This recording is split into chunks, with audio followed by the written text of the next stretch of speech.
I can say, if I truly knew my worth, if I was rooted in it in the way that I understand it today, I never would have given that person the light of day. Ever. So you've been on your healing journey. You've been doing the inner work. You've been working on your confidence. You have some good days. Days where you feel hopeful and feel like you're getting back to yourself again. But then something happens. A comment, a situation, somebody's reaction. And just like that, poof, confidence is gone. And you're left wondering, what is wrong with me? But what if the issue is not how hard you're trying, but what you're actually building on?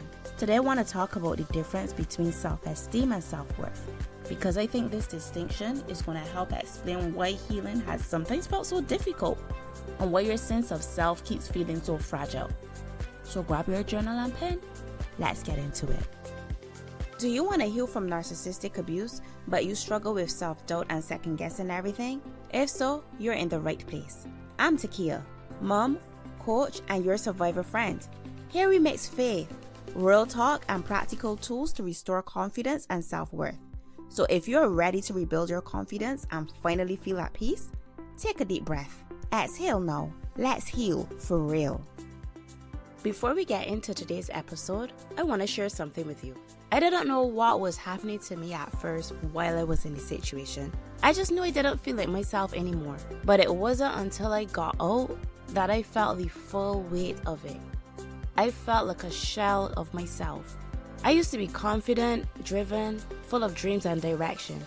And now I was second guessing everything, overthinking simple decisions, constantly needing reassurance just to feel okay about what I chose. And underneath all of that were these constant questions. What is wrong with me? Will I ever feel like myself again? I wanted my confidence back so badly, so I tried really hard. I prayed, I declared scriptures and positive affirmations over myself. I would literally try to talk myself into feeling confident again. And sometimes it worked for a little while. But then something would happen. A conversation, a decision, a situation I had to face, and that sinking feeling would come right back. Questioning myself, doubting what I had just said, what I had just decided, feeling unsure all over again. And that's the part that really got to me, because it felt like I was doing everything I was supposed to do, but still ending up in the same cycle. Like nothing was actually changing. And if that's where you are, I want to invite you to something I'm hosting. It's a free live workshop called Restore Your Confidence After Narcissistic Abuse. And it's happening on Tuesday, May the 26th. It's specifically for women who are healing from narcissistic abuse and are tired of doing everything they know how to do, but still end up second guessing themselves. You can register now at www.growingthroughpains.com/workshop. That's www.growingthroughpains.com/workshop. And I'll also link it in the show notes below. I want to say this up front. On your healing journey, one of the best things that you could ever do for yourself is to take responsibility for yourself. You're going to discover things about yourself that are true. And the truth is not always pretty, it's not always nice. It doesn't always feel good. But if you really want to grow and become the best version of yourself, you got to deal with those things head on. So I had to come to terms with this truth about myself. I had an unhealthy desire to be liked and accepted. Wanted to be liked, wanted to be accepted. That in of itself is not a problem, because we're wired for connection. We do want to feel accepted within our various relationships. That is human. The problem comes when wanting to be liked crosses over into needing it. When somebody else's approval becomes the thing that tells you whether you are okay, whether you are good enough. When you cannot feel settled in yourself unless the people around you are happy with you. That is when wanting to be liked stops being normal and starts revealing something deeper. That your sense of worth has quietly become dependent on things and people outside of you. And I did not see that in myself until everything, fell apart and I began this long, messy journey of healing. I can say, if I truly knew my worth, if I was rooted in it in the way that I understand it today, I never would have given that person the light of day. Ever. But I didn't know what I was worth. I mean, you don't know what you're worth. You accept things you should never have accepted. You stay longer than you should. You make allowances that you never should have made. Believing that if you just tried harder, did more, were more of something, things would be different. And then along the journey as I was, trying to find my footing again, here came a smear campaign. My character being attacked. Labels being placed on me. Things said about me that were just completely untrue.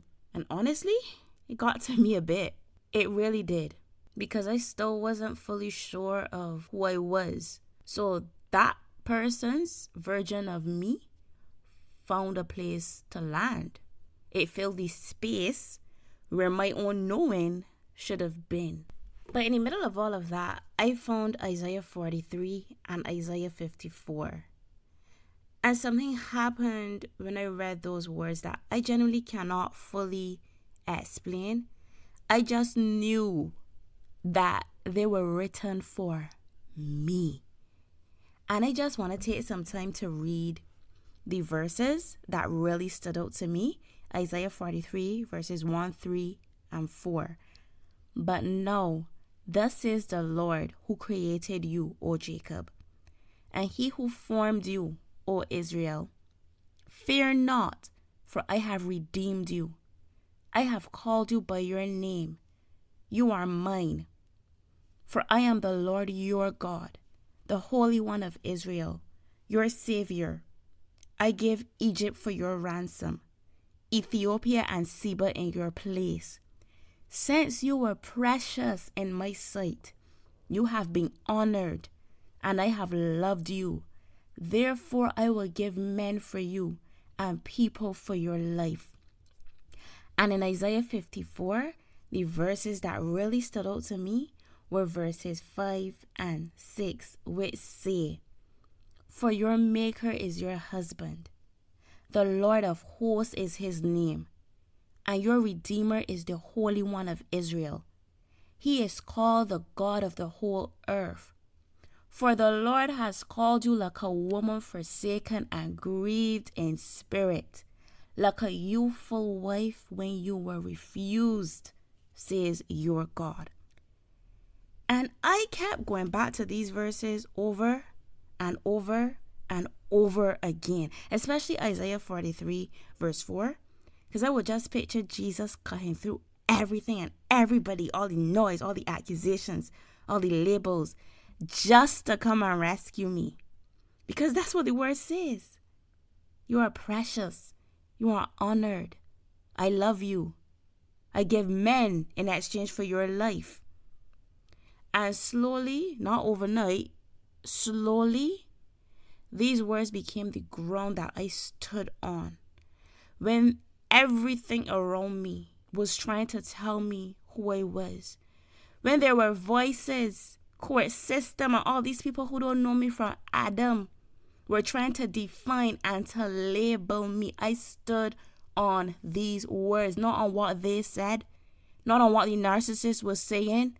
And that was the thing that held me. In the aftermath of everything, I was so hurt. I was so broken. And it felt like I was chasing something that kept slipping through my fingers. There were days that I would feel okay for a little while. Then something would happen.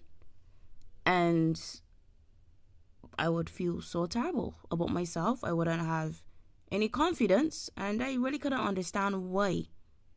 I had to learn that confidence doesn't even come from self-esteem. And self-esteem and self-worth are not the same thing. I know sometimes we tend to use those two words interchangeably, but they're different. Self-esteem is how you feel about yourself, and it's usually based on what is happening around you. So if somebody treats you kindly, you feel better about yourself. When you accomplish something great, you feel good. If somebody criticizes you, a situation falls apart, comparison hits, then your self-esteem crashes. So self-esteem goes up or down based on external circumstances. And the truth is, external circumstances are always going to shift. They're always going to be changing, which means that anything built on self-esteem alone will never be stable. And it's not because you're weak, but your confidence was never meant to stand on self-esteem alone. Now, when it comes to self-worth, that's a completely different story. Self-worth is not based on what you did, how somebody treated you, or whether things are going well. Self-worth is the value that you carry simply because of who made you. Self-worth doesn't perform. It doesn't fluctuate. It doesn't go up when you get things right or achieve great things and disappear when you fall apart. Self-worth just is, because it was given. It was assigned by God Himself, the creator of this universe. He says you are precious, you are honored, you are loved. In 1 Peter 2 verse 9, it says you're chosen, royal, set apart, special. Ephesians 1 tells us we were chosen before the foundation of the world. And Romans 8 tells us that nothing could ever separate us from His love. That is who God says you are. None of this is based on performance. None of this is based on what somebody else thinks of you. This is something that has been fixed and settled. But then the question is, how did my self-worth get so tangled up with external things in the first place? Now, when you've experienced narcissistic abuse, the abuser needs you looking outward, at approval, at their narrative, at managing their reactions, at trying to keep the peace. Because as long as your sense of self and worth is tied to things outside of you, things that could be easily influenced and controlled, what you believe about yourself on the inside will be quietly shaped without you even realizing it is happening. So the gaslighting, the constant criticism, the smear campaign, these things are not just hurtful moments. These things were sustained attacks, intentional attacks on your external world, because control what somebody experiences on the outside long enough, what they're allowed to feel, what others think of them, what story gets told about them, and you slowly reshape what they believe about themselves on the inside when they are not rooted and grounded in who they are. And so you became disconnected from your inherent self-worth. It shifted from something internal and God-given to something external and fragile. And you then consciously chose that. The conditions were set up to do that to you. So now that you're on your healing journey, you may be trying to rebuild and boost self-esteem through your achievements, through trying to get people to finally see the truth. And maybe it helps for moments, but let's be honest, it never holds. Because you cannot rebuild internal worth through external means. It has to go all the way back, further than any person, situation, or narrative. It has to go to the foundation, to the one who declared your worth before anything even existed. Now, I want to slow down here because I know sometimes we listen to things and it's so easy to be like, yeah, that's not me. That doesn't apply to me. As I said earlier, I didn't see in myself that I was so dependent on others and outside circumstances to determine my worth for me. It wasn't something obvious. I was highly functional, so it wasn't obvious. So I want to give some signs that could be indicators that your worth is still tied to external things. And I want you to really listen carefully, and also be brutally honest with yourself. There's no shame in any of this. So the first sign is that your mood for the day is largely set by how somebody treats you. Not just affected, but set. So if somebody is warm toward you, you feel empowered, you feel okay about yourself. But if they're cold and critical, your entire day shifts. You're moping all day. You just feel low. And that's not to say that how people treat you doesn't matter. It does. But when you are reconnected to your true worth and value, even if they don't treat you well, it doesn't become the verdict on your value for the entire day or days moving forward. When your worth is tied to the externals, other people's behavior towards you essentially becomes the measuring stick of how you feel about yourself. The second sign is the disproportionate weight that criticism carries. You may experience one person giving you a critical comment, maybe a harsh word or some type of disapproval, and that can completely undo multiple good things. You replay what they said, you can't let it go. You find yourself trying to figure out what you did wrong or how to fix it.